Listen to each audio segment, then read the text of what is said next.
चलिए अब question number 4 करते हैं, एक्सरसाइज 8.1 का। ठीक है, तो क्वेश्चन नंबर 4 में अब समझते हैं हमारे पास क्वेश्चन नंबर 4 में गिवन क्या दिया हुआ है। इन्होंने हमसे बोला है A B C D is a rectangle. अब ए बी सी डी इन्होंने हमें रेक्टेंगल बोल दिया, तो हम सबसे पहले क्या करेंगे, रेक्टेंगल यहाँ पे बना लेंगे।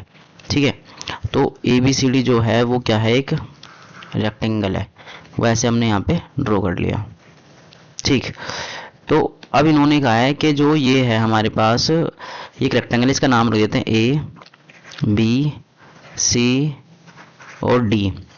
इन्होंने कहा है डायगोनल ए सी, जो डायगोनल है ए सी तुम्हारा, ये जो डायगोनल बन रहा है,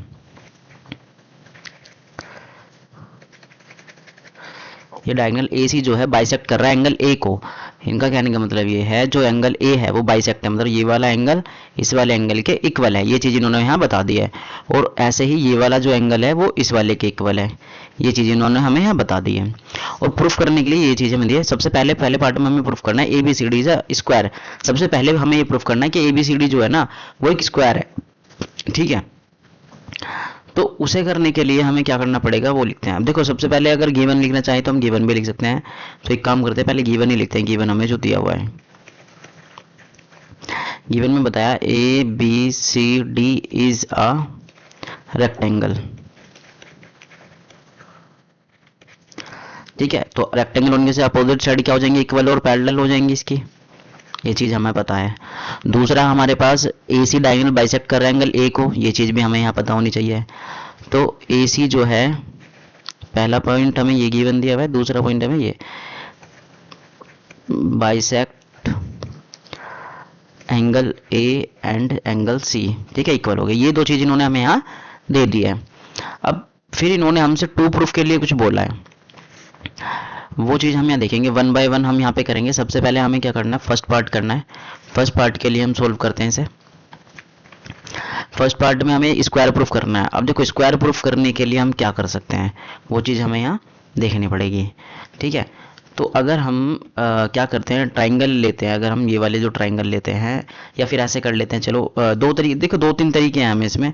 हम देखो इस वाले ट्राइंगल जो ए बी सी है, इसको और ए डी सी को कॉन्ग्रेंस कर दें तो हमारे पास ये जब हो जाएगा। ठीक है, या फिर हम क्या करें कि भाई ये देखो अपोजिट एंगल इक्वल कर देते हैं तो भी हो सकता है। चलो, पर हम सिंपल तरीके से करते हैं। मुझे एक बार बताओ, जो एंगल ए है वो बराबर है एंगल सी के। यहाँ पे रीजन देता हूं, opposite angle of square, opposite angle of square, square square नहीं, रेक्टेंगल, सॉरी यहाँ पे स्क्वायर नहीं आएगा, रेक्टेंगल वो तो प्रूफ करना है। Rectangle, opposite angle of rectangle, rectangle के अपोजिट एंगल जो होते हैं आपस में बराबर होते हैं। अब इनका करते हैं हम हाफ, एंगल ए का हाफ करेंगे जब हम, और एंगल सी का, तो हमें क्या मिलेगा देखते हैं। देखो हाफ करता हूं, बी ए सी मिलता है। क्या बोलता है, बी ए सी। इसका हाफ करता हूं, ए सी का हाफ करता हूं तो बाइसेक्ट ये, और अब बी सी ए मिलता है, एंगल बी सी ए मिलता है। ये चीज हमें यहाँ पे मिल गई। ठीक है, अब देखो इस वाले ट्राइंगल में, यहाँ पे इन ट्राइंगल ए बी सी जो अपोजिट एंगल आर इक्वल, तो यहाँ पे क्या हो जाएगा, अपोजिट, या अपोजिट नहीं लिखते, हाँ अपोजिट भी लिख सकते हैं, अपोजिट एंगल आर इक्वल। तो इस वजह से so opposite side are also equal, opposite side और ऑल्सो इक्वल। अब देखो ऐसा मैं क्यों बता रहा हूँ, देखो ये वाला एंगल मैंने इसके प्रूफ कर दिया इक्वल, तो देखो ये आइसोस्केल ट्रायंगल बन गया, तो ये अपोजिट साइड इसकी क्या हो जाएंगी, वो आपस में इक्वल हो जाएंगे। तो यहाँ पे क्या हो जाएगा, ए बी बराबर आ गया बी सी के। ठीक है, अब एक चीज हमारे पास ये बन गई। अब हमने देखा ये इक्वेशन नंबर हम 1 मान लेते हैं, वो रेक्टेंगल है, रेक्टेंगल की अपोजिट साइड इक्वल होती है, हम यहाँ पे भी लिख सकते हैं ए बी यहाँ पे बराबर था किसके, डी सी के। ठीक है, और हमारे पास जो ए डी था वो बराबर था हमारा बी और सी के। इक्वेशन नंबर 1 इसको डालता हूँ मैं, इक्वेशन नंबर 2 डालता हूँ, ये गिवन में लिख लिया हमने, इक्वेशन नंबर 3 डाल देता हूँ मैं यहाँ पे। तो यहाँ पे लिखेंगे फ्रॉम इक्वेशन 1, 2 एंड 3। अब देखो ए बी जो है वो बी सी के इक्वल है, ए बी जो है वो BC के इक्वल है, और BC AD के इक्वल है, और AB जो है वो DC के इक्वल भी है, वो DC के इक्वल है, सारी साइड इक्वल हो गई। तो यहाँ पे क्या हो जाएगा, hints ABCD is a square. ये स्क्वायर हो गया। देखो हमें स्क्वायर प्रूफ करना था पहले पार्ट में, पहला पार्ट यहाँ पे हमारा क्या हो गया, प्रूफ। देखो रेक्टेंगल था, ठीक है भाई, हमें अपोजिट इसकी सारी साइड इक्वल करनी थी, अपोजिट साइड इक्वल। देखिए सारी साइड को हमने इक्वल कर दिया एंगल की हेल्प से, जो इन्होंने एंगल हमें यहाँ दिया हुआ था, एंगल की हेल्प से हमने क्या कर दिया, इसको प्रूफ कर दिया, अब सारी साइड इक्वल कर दिए। तो यहाँ पे हमारा पहला पार्ट जो होता है वो कंप्लीट हो जाता है। ठीक है, अब चलते हैं सेकेंड पार्ट में। ठीक, सेकेंड पार्ट के लिए हमें क्या करना पड़ेगा, पहले यहाँ पे एक लाइन ड्रॉ कर लेते हैं, यहाँ पे बना लेते हैं, ये हो गया हमारे यहाँ स्पेस बना लिया हमने। अब चलते हैं सेकंड पार्ट में। तो चलिए अब सेकंड पार्ट का स्पेस बन गया, सेकंड पार्ट सोल्व करते हैं हम। सेकंड पार्ट हमारे पास क्या दिया हुआ है वो देखते हैं। सेकंड पार्ट में हमें प्रूफ करना है कि angle B as well as angle D को हमें इक्वल बाइसेक्ट करा, ये प्रूफ करना है। तो ये जो है हमें एंगल है इस तरीके से हमें प्रूफ करने हैं। अब ये हम कैसे कर सकते हैं वो चीज़ हमें देखनी है। तो देखो सबसे पहले हम क्या लिखेंगे यहाँ पे, जो देखो अब ध्यान से देखना, जो हमारा एंगल है, एंगल बी ए सी नहीं, दूसरा लेना पड़ेगा बी, एक सेकेंड, यहाँ पे बी डी ए जो है वो बराबर है एंगल ए बी डी के। अब देखो मैं कह रहा हूं जो ये वाला एंगल है ना, ये वाला एंगल इस वाले एंगल के बराबर है। उसका रीजन क्या है वो देखो, अभी हमने ये वाली साइड आपस में इक्वल प्रूफ करी थी, तो ये वाला ट्रायंगल आइसोस्केल ट्रायंगल हो गया। तो यहाँ पे हम रीजन लिखेंगे opposite angles of isosceles triangle.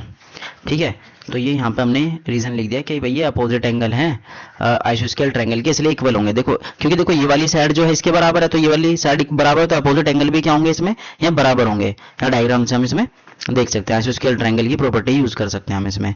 ठीक है भाई, अब हमारे पास क्या है, अब देखो ये मैंने इक्वल प्रूफ कर दिया। अब दूसरा एंगल देखो, इक्वेशन नंबर इसका मैं 1 डाल देता हूँ, ये इक्वेशन नंबर हमारी 1 है सेकंड पार्ट के लिए। अब देखो मैं यहाँ पे क्या लिखता हूँ, एंगल जो ए बी डी है ना वो बराबर है एंगल बी डी सी के। जो ये वाला एंगल है, मैं कलर चेंज करके बताता हूँ, जो ये वाला एंगल है ना, ये वाला वो इस वाले एंगल के इक्वल भी है। देखो जेड बन रहा है, रेक्टेंगल एक पैरेललोग्राम होता है, स्क्वायर भी एक पैरेललोग्राम होता है, पैरेलल साइड है, तो ये आपस में क्या है, इक्वल। ठीक है, यहाँ पे रीजन दे देता हूँ मैं इसका, अल्टरनेट इंटीरियर एंगल हो गए हमारे पास, ये ऐसे इक्वल बन गए। ये इक्वेशन नंबर हमारे पास 2 हो गई। ठीक है भाई, अब इक्वेशन 1 और 2 से हमारे पास क्या मिल गया कि भाई 1 और 2 से तो हमारे को ऐसा लग रहा है कि ये वाले एंगल और ये वाला एंगल आपस में इक्वल आ गया। तो ये इन्हें लिख देते हैं अब हम, जो हमारे पास एंगल बी डी ए है वो बराबर आ गया यहाँ पे हमारे पास एंगल बी डी सी के। अब देखो ये कर दिया हमने यहाँ पे प्रूफ। तो यहाँ पे क्या हो जाता है, so B D bisect angle D, angle D को इन्हें बाइसेक्ट कर दिया, ये वाले इक्वल कर दिया। बाइसेक्ट करने का मतलब ये तो होता है कि हाफ हाफ बांट रहा है, तो ये वाले एंगल आपस में इक्वल हो गए, तो बाइसेक्ट कर दिया। और सिमिलरली हमारे पास क्या हो जाएगा, सिमिलरली ऐसे ही हमारे पास कौन सा एंगल, ये वाला एंगल किसके सॉरी ये वाला, हाँ ये वाला एंगल जो है इसके इक्वल प्रूफ हो जाएगा। ऐसे ही क्या हो जाएगा, एंगल ए बी डी बराबर आ जाएगा एंगल, इस वाले एंगल को बोल सकते हैं, नाम रख देते हैं सी बी डी बोल देता हूं मैं इसको। ठीक है, ये वाला जो एंगल है वो इस वाले एंगल के इक्वल आ गया। ठीक है, सेम रीजन के हिसाब से, so B D also bisect angle A, angle B sorry, angle B.